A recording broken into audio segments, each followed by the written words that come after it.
For the jury? Okay.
All right, thank you. Be seated. Thank you.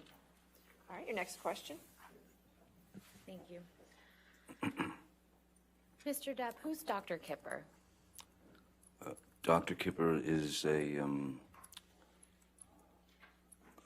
he's been my doctor ever since I'd met him in, I believe it was that May of 2014, or around there in Boston. And why were you connected with Dr. Kipper? My sister Christy knew, of course, that I had been addicted to the opiates, and she was concerned, and she brought me his book and talked to me heart to heart and asked me if I would be willing to go through the detox. And what was your answer? Yes, of course. And you mentioned Debbie Lloyd. Can you please explain to the jury who she is? Oh, Debbie Lloyd is a nurse who my doctor, Dr. Kipper, had assigned to my case to be the to oversee the detox and deliver the medications to me that would help with my with the effects of withdrawal that one goes through, to essentially try and knock you out so that you don't go through the nastiness of the affair. Did Miss Lloyd stay on after the detox process as your nurse? Yes, she did. And when you were under Dr. Kipper's care, how often did you see Miss Lloyd? On location every day. Yes, on location every day. Even when after a year or two, I was still seeing her at least on a bi-weekly basis, 2 to 3 times a week. When did you start the detox process that you mentioned?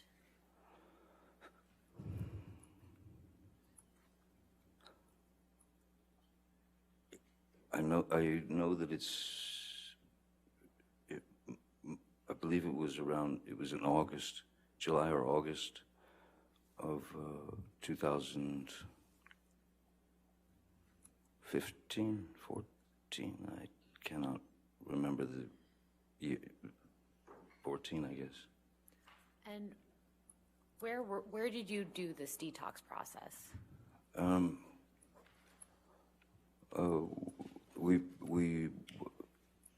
We did the detox process happened on, I have a place in the Bahamas. I'm never comfortable saying this, but it's an island. It's a very strange thing to say. But I thought that that would be the best place, the most private place where there were no worries of paparazzi or any of that. So it was a place where I could literally be, the only place where I can have actual anonymity. So I thought that would be the best place to do it. Who came with you down to the island for the detox?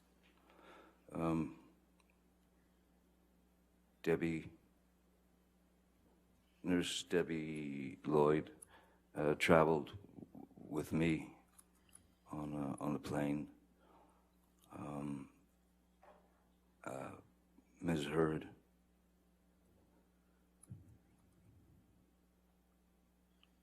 And I believe that was it on the plane to go to the island for the detox.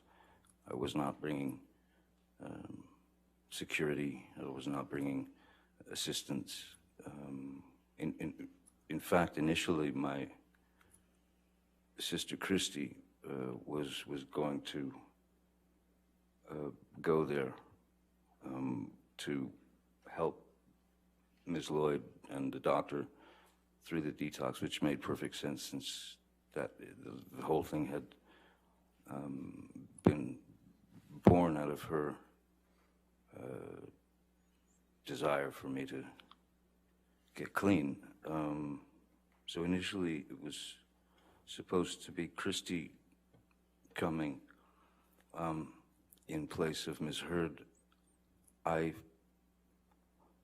There was a great part of me that was very uncomfortable with Ms. Hurd coming along for that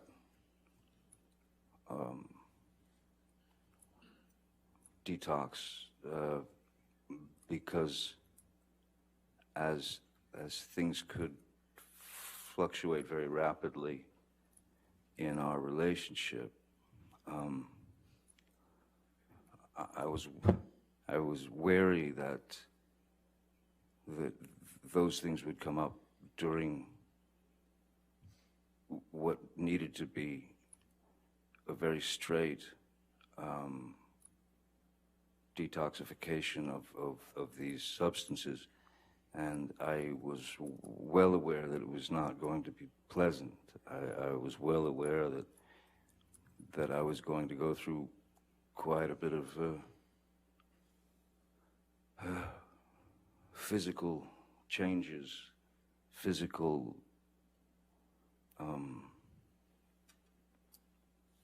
yes, I was afraid that it would be too much for her, and I also felt that she might be too much for me at the time. So then why did Ms. Hurd come down to the island with you during the detox process? She insisted. She switched places with Christy.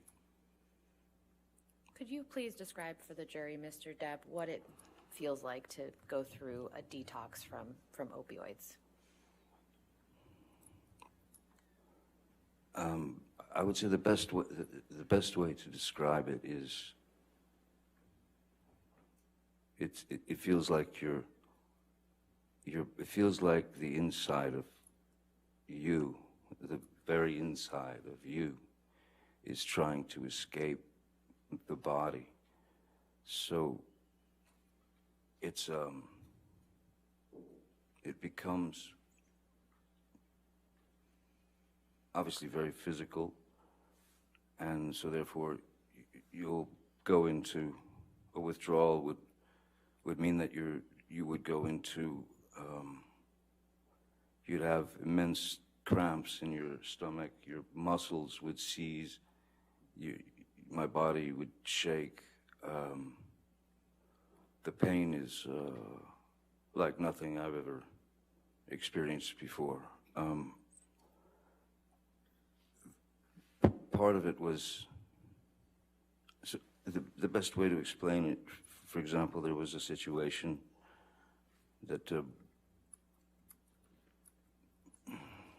when we were on the island and I was going through the detox, and it was hitting pretty hard at that point. And Ms. Heard had made a deal with Nurse Debbie and Dr. Kipper to stay at their end of the island, and that she would administer the drugs to me, administer the medications that I needed to not go into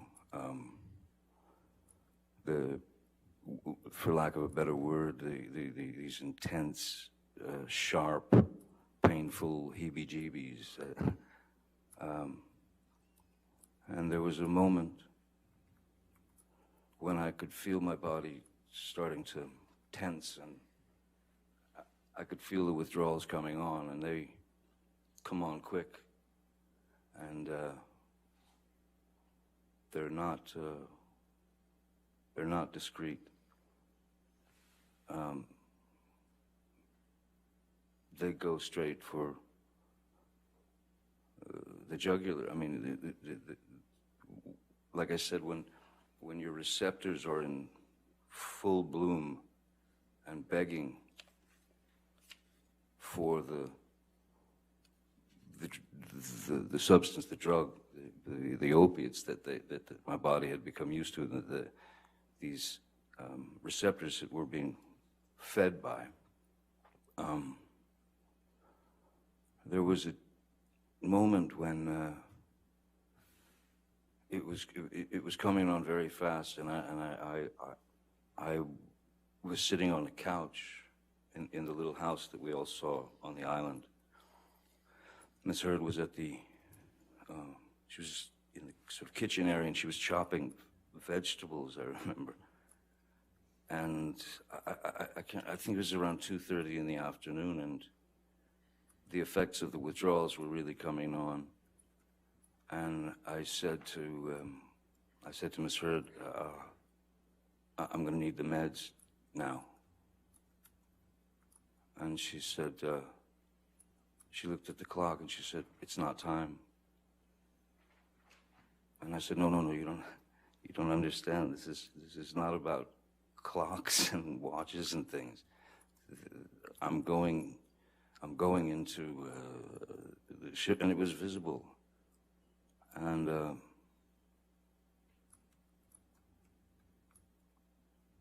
I hate saying this, and I hate to have to admit this. But that was, I believe that was about the lowest point in my life. That was the lowest I'd ever felt as a human being. Because I had to say, please, may I have the meds? Because it's really kicking in. And she was adamant, no, it's not time, it's not time. So in explaining how these withdrawals start to take over your body, when I was begging at that point for the meds, I found that I had sort of rolled off the couch, and I was sitting on the floor crying. I mean, tears streaming down my face, begging another human being to please give me the meds that will take this away. And she would not. She was adamant that, nope, it's not time, 4 o'clock. So the only thing that one can do in that situation is you have to trick the body. You have to you have to manipulate your body out away from those. Well, you have to trick the body to get away from the receptors. So the only thing that one can do is you go straight to the shower, and you put it on scalding water, and you stand underneath the scalding shower, and essentially you're burning the top, your skin is burning from the heat of the water.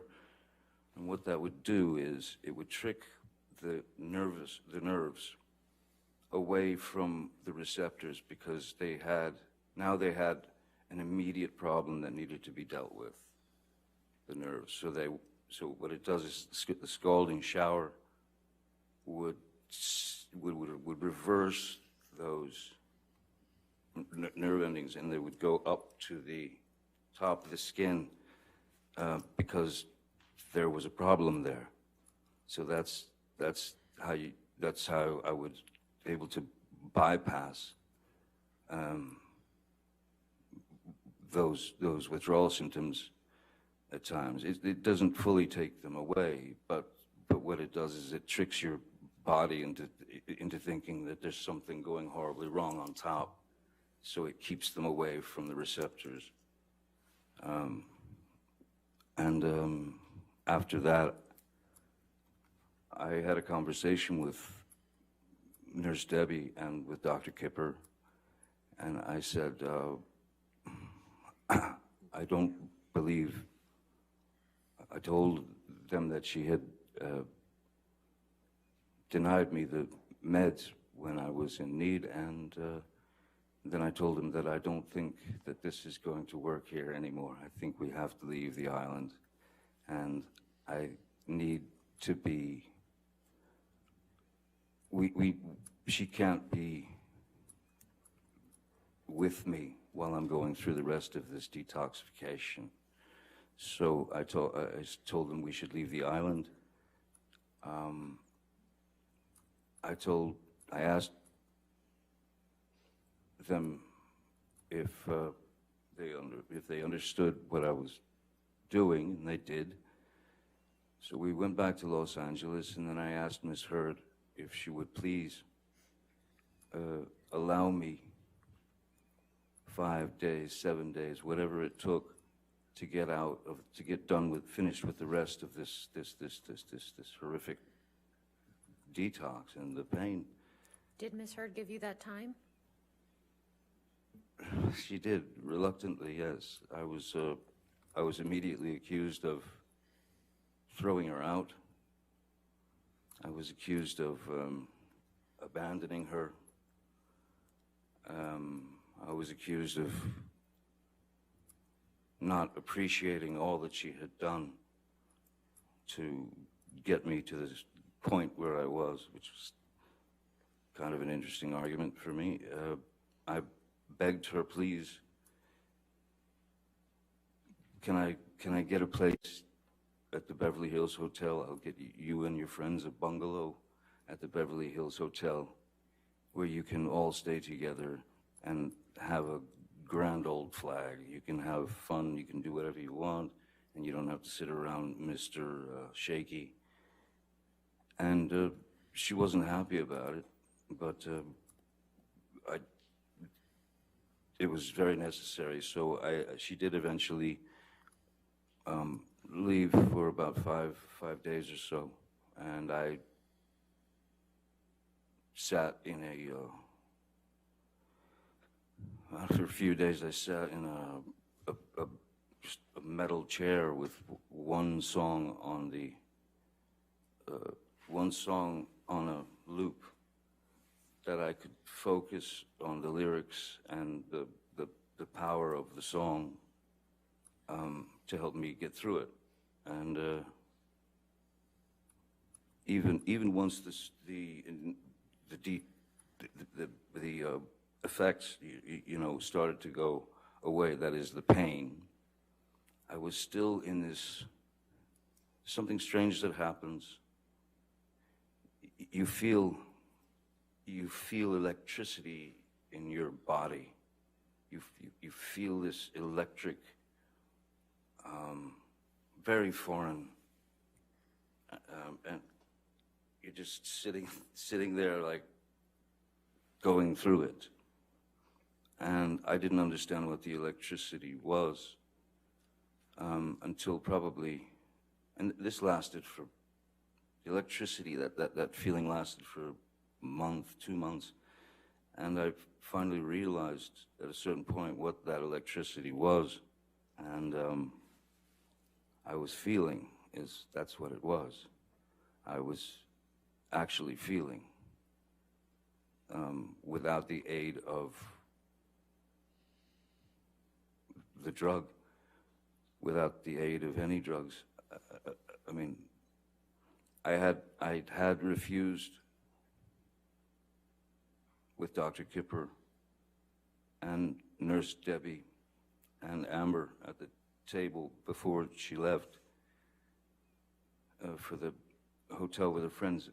I had refused to continue taking the phenobarbital and the lithium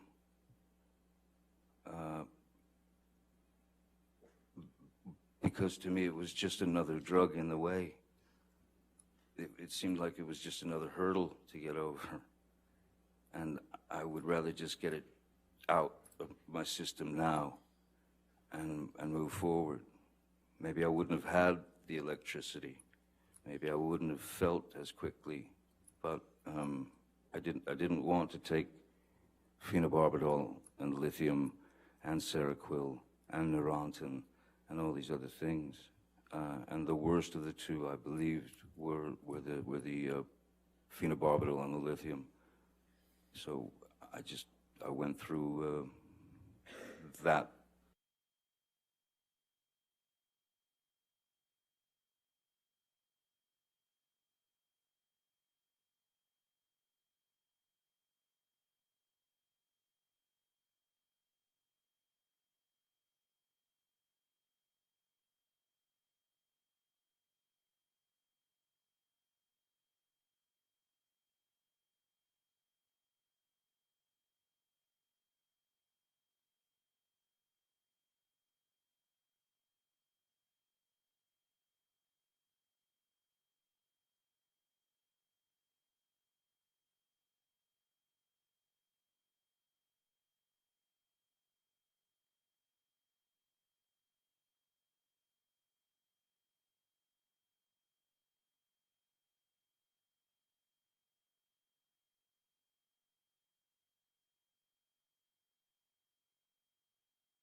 Lily Rose did not come to the wedding.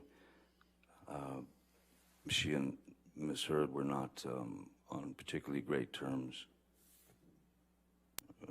for several reasons. There were a number of Miss Heard's friends and her family. So I'd say all in all, maybe there were, seems like there could have been no more than 20 people, 25 people, maybe. Was there any alcohol served at the wedding? Yes, there was alcohol served at the wedding. There was champagne. There was all the accoutrements, and then yes, And was anyone ingesting any illegal drugs at the wedding? yes. And who was doing that? Well, there was a schedule that was written out and printed out and sent out, so that everyone would know exactly the time that everything would happen. And on that sheet, the schedule, there was like some kind of rehearsal type thing. There was also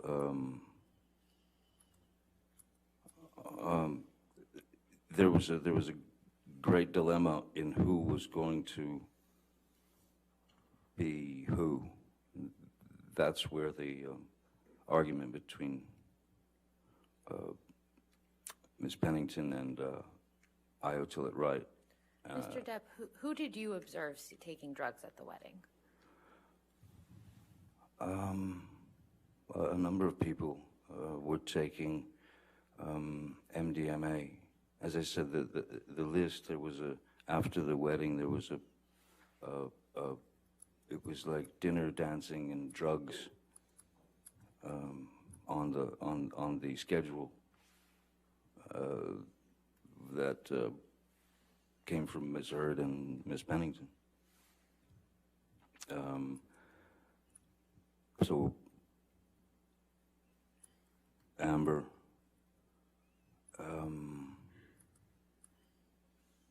Raquel, a couple of friends of mine, Savannah, her assistant,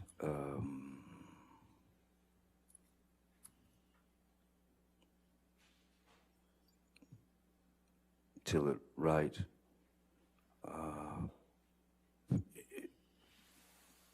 all of her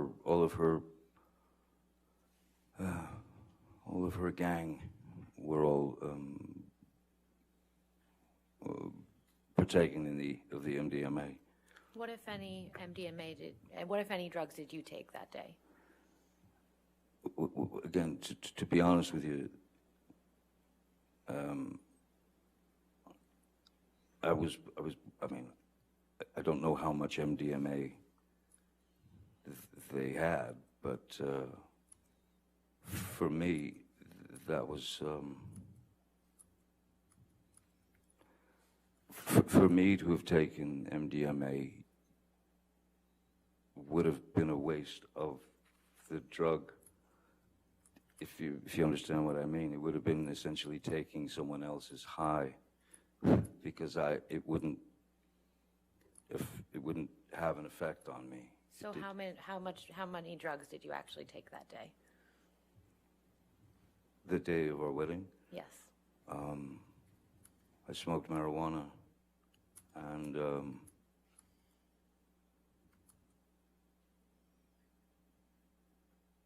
I don't remember drinking. I don't remember that I was drinking then. This was right. This was right before she was going to London to do, I believe, London Fields, and I was going off to Australia to do Pirates 5. I'm pretty positive at that point I wasn't partaking of alcohol. My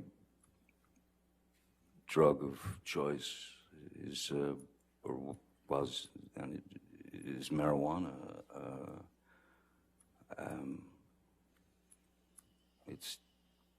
That's all that was fine for me. When So, you and so Mr. dipping into a little tiny baggie of, licking your finger and dipping into a little tiny communal bag of MDMA, it was pointless for me. When you and Miss Heard got married, did you have a prenuptial agreement in place? No, we did not, no. And why not?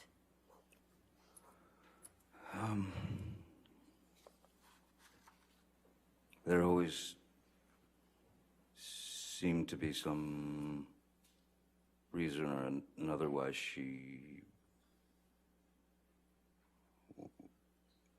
wouldn't discuss it, or if we did discuss it, it became an issue that would turn into it would springboard into unpleasantness and then arguments. And then it was also too late. At a certain point, it was just too late. So then the idea of a post-nup agreement was brought up to Miss Heard, and that was in Australia. That was the beginning of the Australian Well, let's fight. talk about Australia then. But first of all, why were you in Australia? I was working on Pirates of the Caribbean 5. And who from your team was with you in Australia? Jerry Judge, Malcolm Connolly, Nathan Holmes, Stephen Duders, Keenan Wyatt.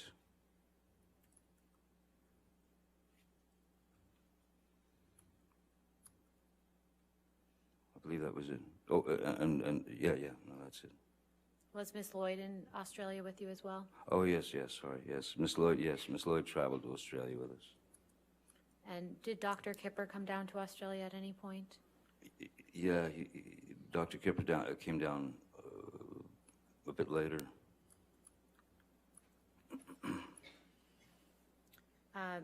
Mr. Wyatt testified yesterday that he observed you have a meeting with Sean Bailey in Australia. Do you remember that?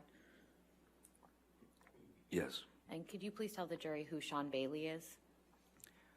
Sean Bailey, at that time, I believe he was the number three man at Disney in terms of hierarchy. He was upper echelon Disney, so he was under Bob Iger, and initially under Dick Cook, who was removed from Disney for some reason. So yes, he was number 3 man at Disney. And why were you having a discussion with Mr. Bailey? The discussions that I was having with Mr. Bailey, with Sean Bailey, were they had to do with, well, as I think we've established, I have always, from the beginning of that series of films, I had always rewritten my character's words and jokes, if you will, and situational comedy and things that I would add.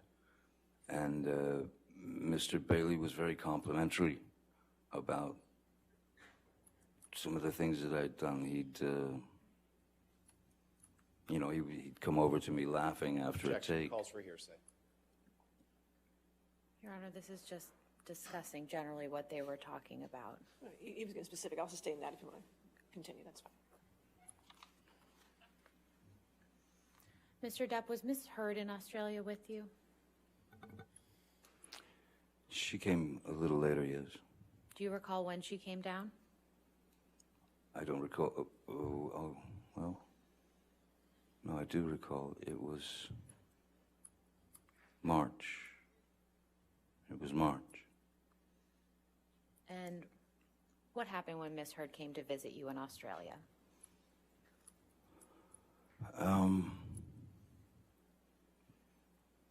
Ms. Heard was upset because, as I stated earlier, as it was too late for a prenup agreement, there was discussion of post-nup agreement. And I had called my lawyer at the time and asked him if he could have one of his lawyers sit down with Ms. Heard and give her a basic rundown of what a postnuptial agreement meant, and I was told that they showed her. Objection, hearsay. Your Honor, this is something he asked an attorney. It's not a statement of fact that's being offered for its truth. I'll sustain the objection. Next question. What did Ms. Heard tell you she was upset about when she arrived in Australia? Ms. Heard told me that the attorney that she met with was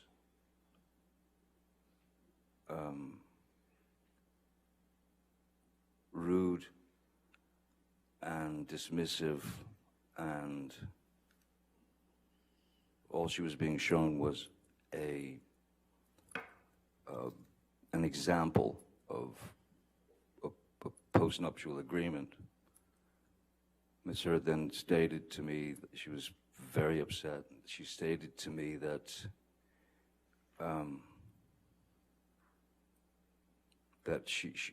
what she had said was, she said to the lawyer, the woman, that this Johnny can't, he must not, he doesn't know about this. He's never seen, he doesn't know that this is what this is. No way he would agree to this. And what Ms. Heard then expressed to me was that the lawyer, the woman, had laughed at her and said, "Oh, he knows. Yes, he knows everything." Which sent her into a tailspin. So by the time she arrived in Australia, that was sunk very deep into her psyche. I mean, so much so that what really surprised me was that she kept saying, "I'm not even in your will. I'm not even in your will." I thought that was an odd thing to say. Especially since I don't think anybody had had time to change wills or anything of that nature. So those things just didn't, it felt wrong. And she could not let go of the fact that I was in on this post-nup agreement, and that I was trying to trick her into essentially getting nothing if something were to happen. And how did you respond to Ms. Heard? So I just told her those are not my intentions, you know. And at a certain point, you don't know what to do. I mean, it's the person is telling you, she's telling you, you don't trust me, you don't trust me, you don't trust me, and I can't speak about legal documents. I can't speak legalese. I can't explain to her these things. All I could do was try to calm her down and say that I was not out to screw her over or put her in a position that was uncomfortable. Did that work? These were stock, these were normal things to do. It did not work, no. It escalated and escalated and turned into madness, chaos, Can you please violence. Can you please describe that chaos and violence?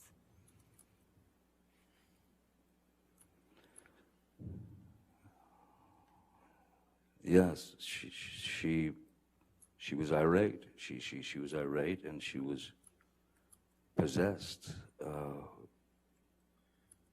And when I tried to remove myself, as I normally would from a situation, and that is to say, you know, as she's hammering me with sort of brutal words and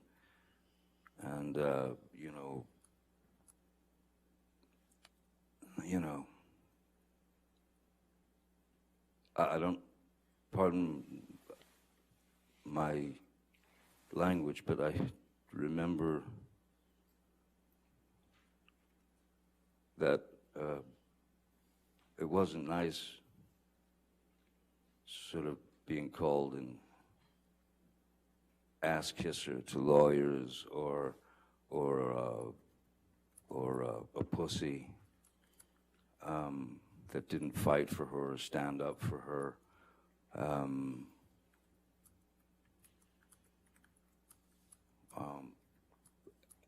I, again, tried to remove myself from the situation, but to no avail. As I literally, the house that they had rented for me in Australia was quite a large place. It was quite a bit of a labyrinth, you know, and a lot of rooms, a lot of extra rooms.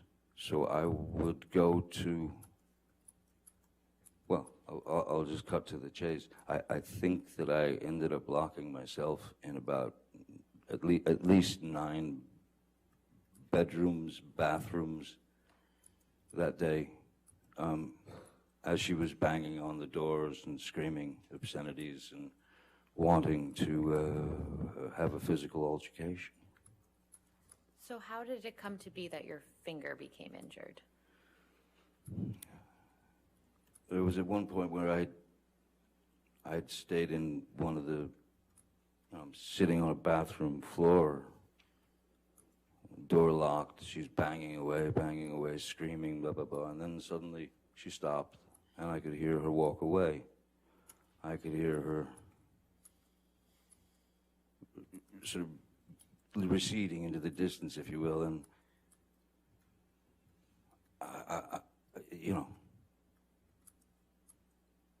yes, yes, it became very emotional because you can't win for losing. There was nothing I could do to make her understand that I had, if that lawyer had in fact done that, and I did call my lawyer at the time, Jake Bloom, and I had him get these people on the phone, and I'm ashamed to say that I had taken, at that point when I was on the phone with him, I had taken Miss Heard's words to heart, and I laid out a ration of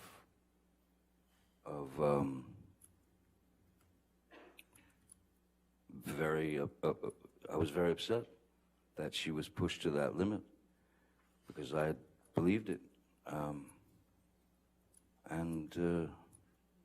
In fact, none of it had happened. So it was all getting too crazy. And again, I had been sober for many, many months from alcohol and substances, aside from the marijuana.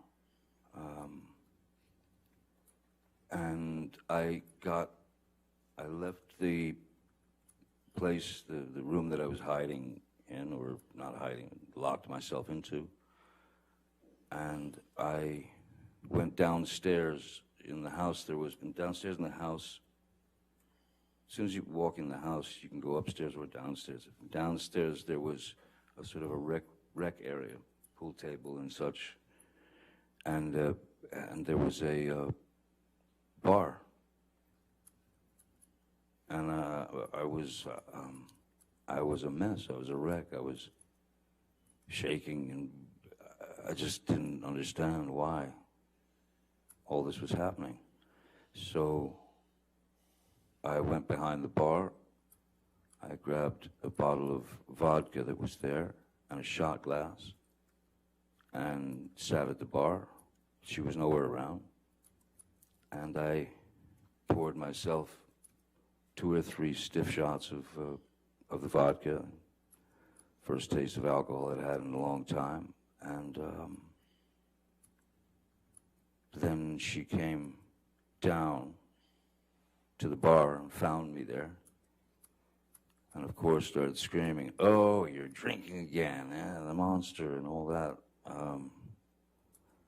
So she walked up to me and reached and grabbed the bottle of vodka, and then just kind of stood back and then hurled it at me, and it just went right past my head and smashed behind me.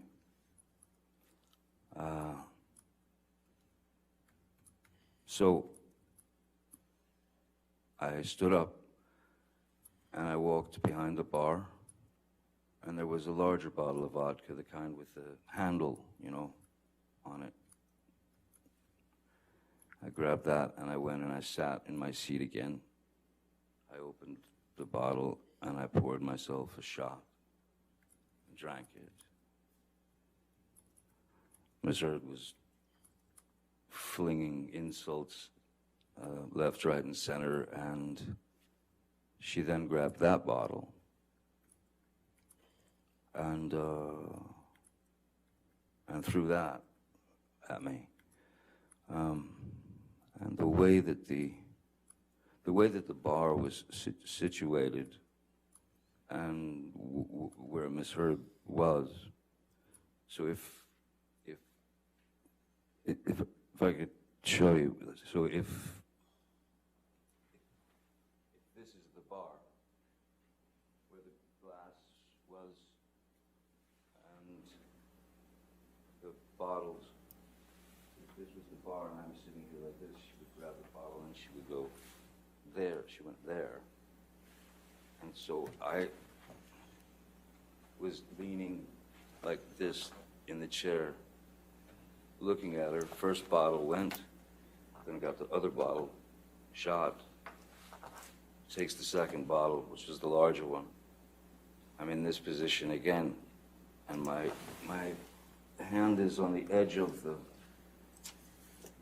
bar, like that, leaning over, the fingers like that, and she threw the large bottle, and it made contact and shattered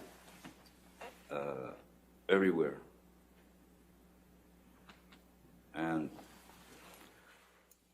I honestly didn't feel the pain at first at all. I felt no pain whatsoever.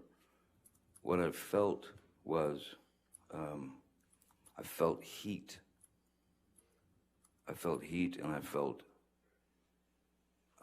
as if something were dripping down my hand,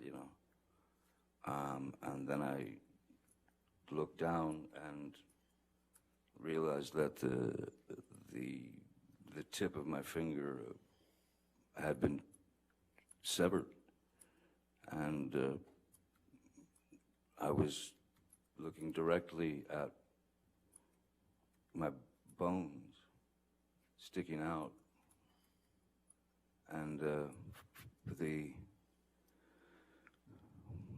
the meaty portion of the inside of your finger, and blood was just pouring out, And at that point, I think that I went into some sort of, I don't know what a nervous breakdown feels like, but that's probably the closest that I've ever been. Nothing made sense. And I knew in my mind and in my heart, this is not life.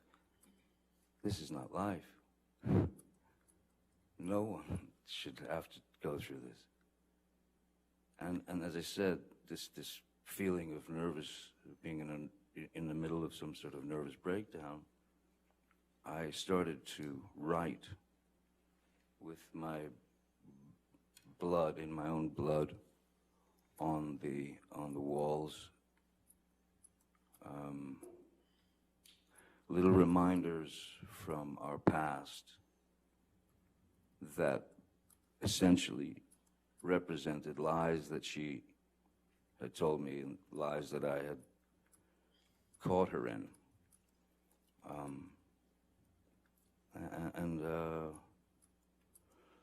And then the next thing,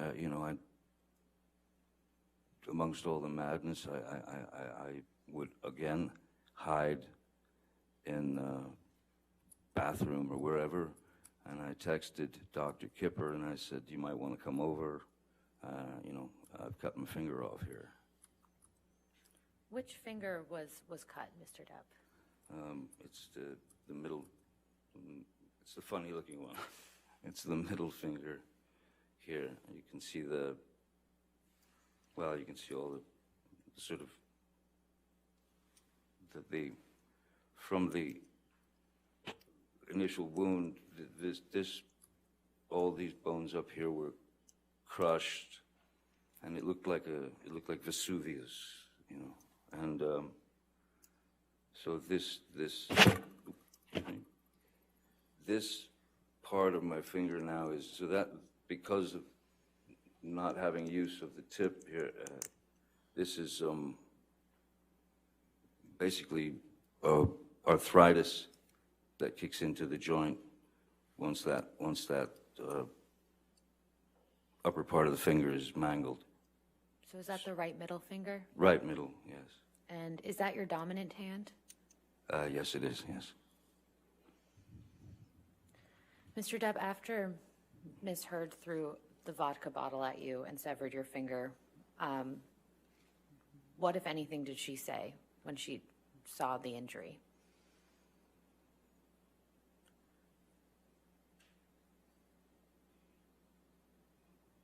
I don't recall anything, but just, it was almost like white noise, just someone yelling. It was just a high-pitched, constant attack of insults.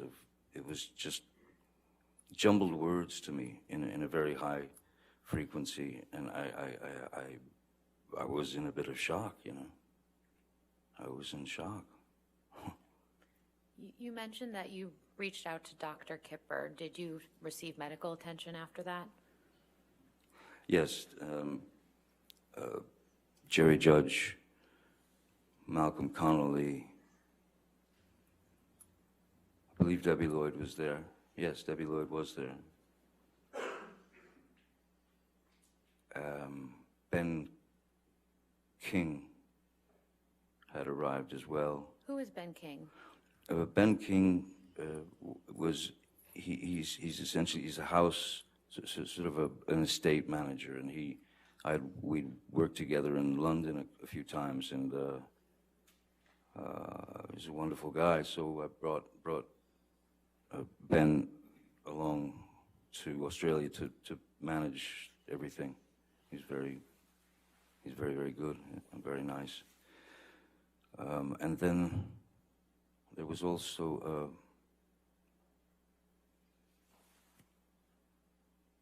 I mentioned Malcolm and Jerry. Yeah, they were there as well. Which, if any, of the medical professionals that you saw that day did you tell what happened to your finger?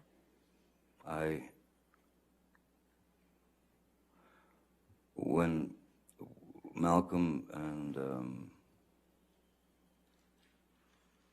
Dr. Kipper, when they took me to, first we went to Malcolm's apartment where he was staying while we were shooting the film, and tried to clean my hand because I had worked the day before, and obviously when you're playing pirate, Captain Jack or whatever, you're covered. They paint with alcohol, with rubbing alcohol. They paint dirt all into your hands and into your face and everything. So they were worried about getting my finger clean. So they tried doing that at Malcolm's. And then Kipper said, no, we got to get to emergency room, and we got to get hold of the tip of his finger. So we went to the emergency room. The doctor asked me what happened, and I lied to him. I said that I had smashed it in these large accordion doors, that it got caught in the accordion doors. Why would you lie about that? I lied because I didn't want to disclose that it was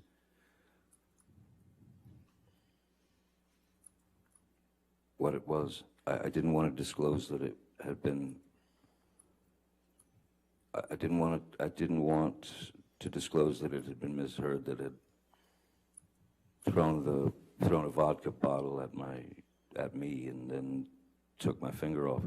I didn't want to get her in trouble. I didn't want to, I tried to just keep things as copacetic and as easy as possible for everyone. I did not want to put her name in that mix. Did you tell Dr. Kipper what had actually happened to your finger? Yes. After you returned from the hospital, where did you go? I went to Malcolm Connolly's apartment and slept on his couch. And to the extent that you know, where was Ms. Heard during this time? Ms. Heard was,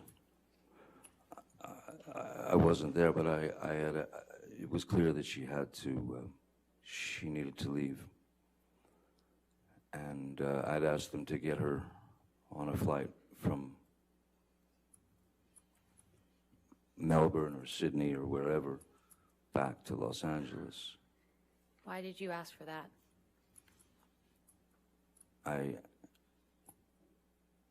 I didn't want to see her. I didn't want to see her. I didn't want to have any more arguments. I was, for all intents and purposes, I was just done. Mr. Depp, I'd like to show you a picture. If we could please pull up Plaintiff's Exhibit 145.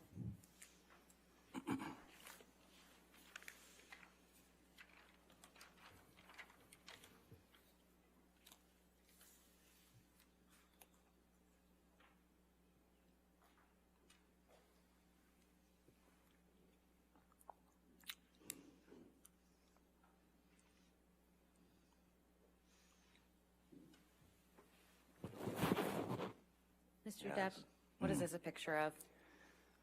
That is, that's me in the emergency room. I see a detail that I'd forgotten, which is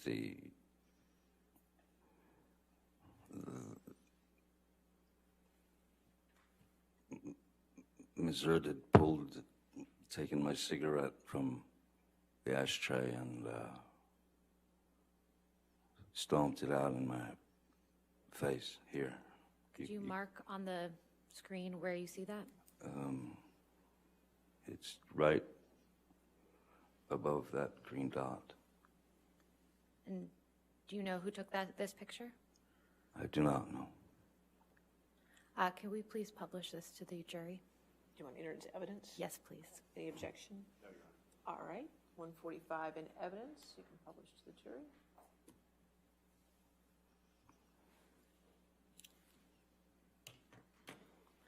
And so, Mr. Depp, now that the jury can see the photograph, can you again explain what that green dot is identifying? Just above the, well, just above the green dot is a wound from Ms. Heard taking my cigarette, and this is after the finger had gone away, and she stubbed it out in my face and on my cheek.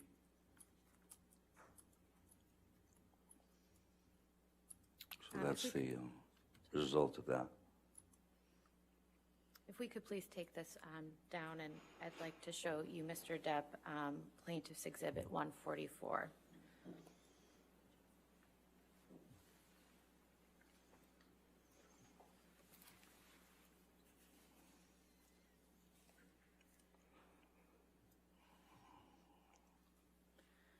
Yep, it's What is this a picture of, Mr. Depp? the remains of my finger. And was this taken shortly after you were injured? I believe this was taken at the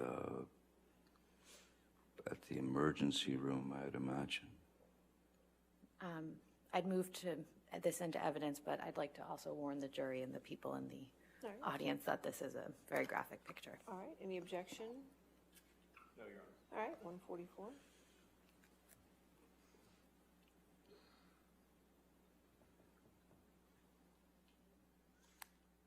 We can take this down. Thank you.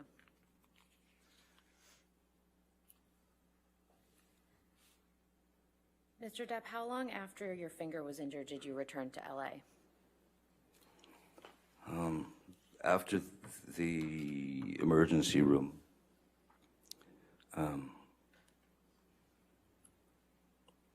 the following day, I was sent to they'd found a surgeon in Australia, so that I could go. They wanted me to take have X-rays taken and all that. So we went to that doctor, the finger surgeon, and he asked me what happened to my finger, and I again lied, and I stuck to the story that it was smashed in an accordion, a large accordion door. And he looked at me as if I were lying. And the next thing I heard was, "Sir, that is a wound of velocity." And Your Honor, this is a communication in the context of medical treatment. I'll sustain the objection. Moving on. So Mr. Depp, this was a surgeon you saw in Australia. yes, When did you return to Los Angeles after seeing that surgeon? I believe it was probably the next day, where it might have been Kipper or someone who had hooked me up with a wonderful, great expert in reconstruction of, hands, fingers, digits, whatever. So I went to see the surgeon, and we prepped for surgery, pretty quickly. And what type of surgery did you have on your finger?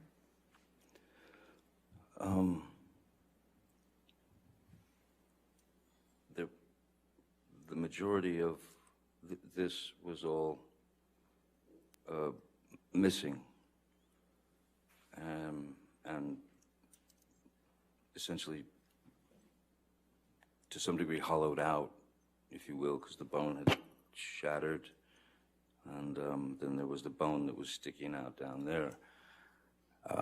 So he had to do a skin graft from this part of my hand and graft it onto my finger to give me a finger again.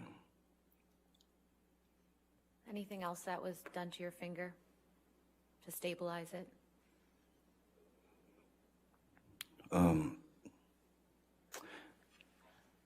I don't think it was initially that they put the pin in. I think the pin, feels like the pin came later. I'm not sure, but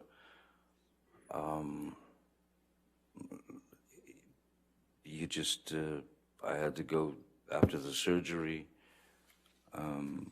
It was bandaged up, and they give you all kinds of things on what to do, what not to do, keep it elevated or this or that, and I just walked away with a very large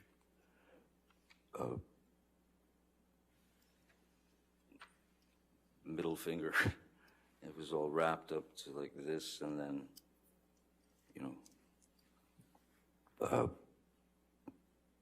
medicated. They've given me shots in there and such. How long did you wear that bandage that you just described? Well, the bandage was from the time of the surgery all the way through the remainder of finishing Pirates of the Caribbean, which was, I think I finished, the injury took place in March.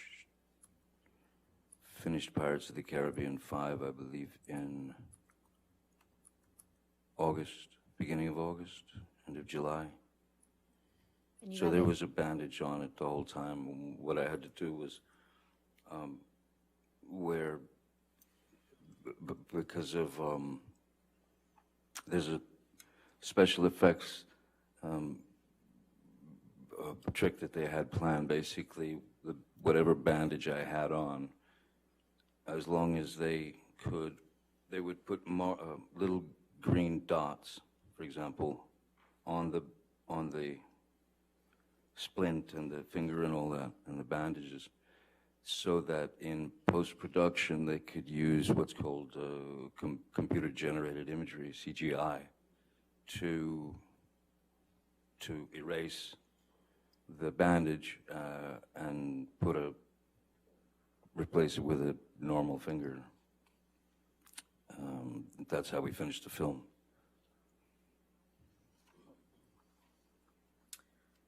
If we could please pull up Plaintiff's Exhibit 61.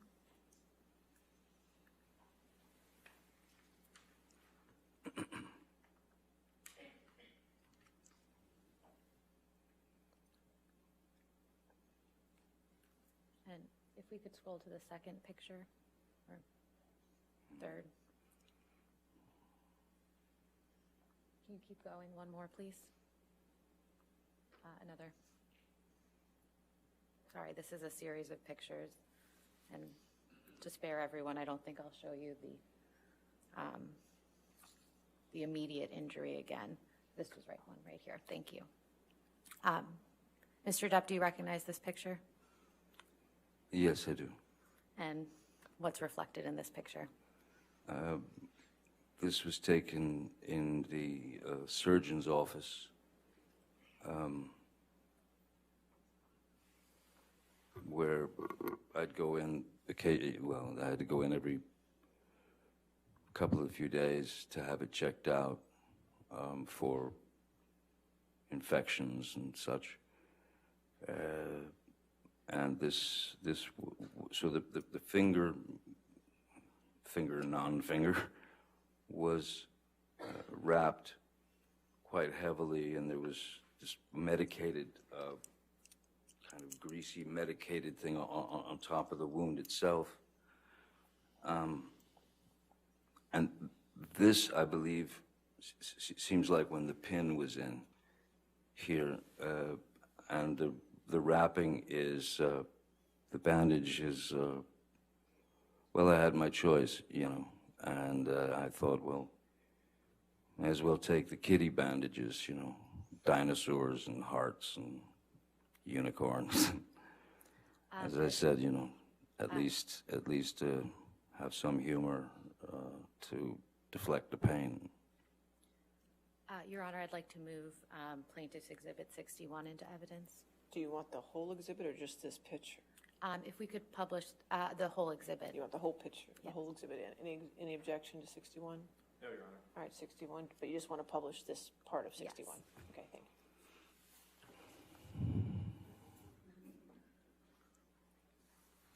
So how long after your injury was this picture taken? After the initial injury, Yes. I'd say no more than, it would seem to me, no more than 5 days, a week. And how long was this bandage on your hand for? Well, I was wearing bandages all the way up until I finished the film, and then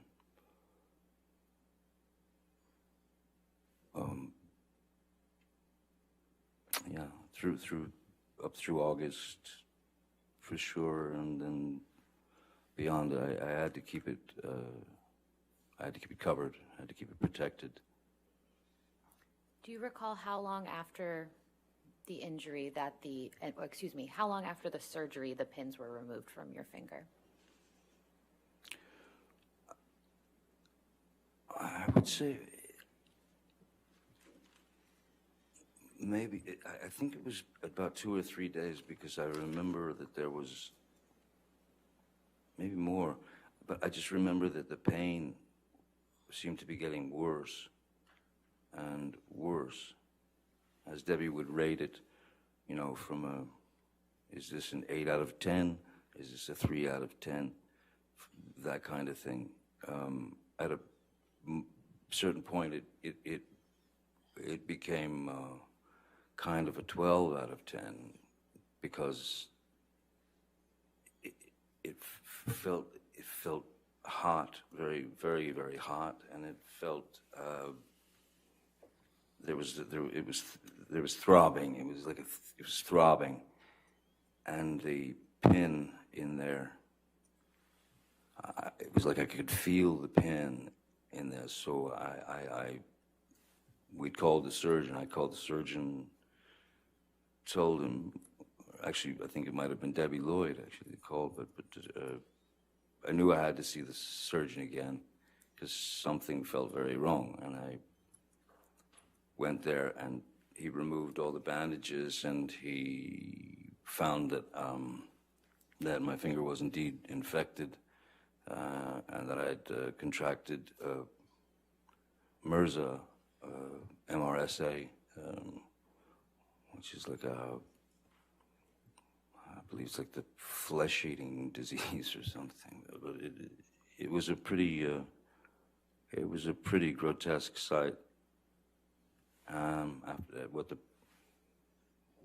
the pin in, and what they had to do to save it. Mr. Depp, while your finger was injured and healing, did you ever take any opiates during that time? No, ma'am. No more. Your Honor, I'm about to switch gears, so if All right. it makes We can sense to do take our lunch break. All right, ladies and gentlemen, let's go ahead and take our lunch break. Come back at 2 o'clock. Just make sure you do not discuss the case and do not do any outside research, and we'll see you at 2.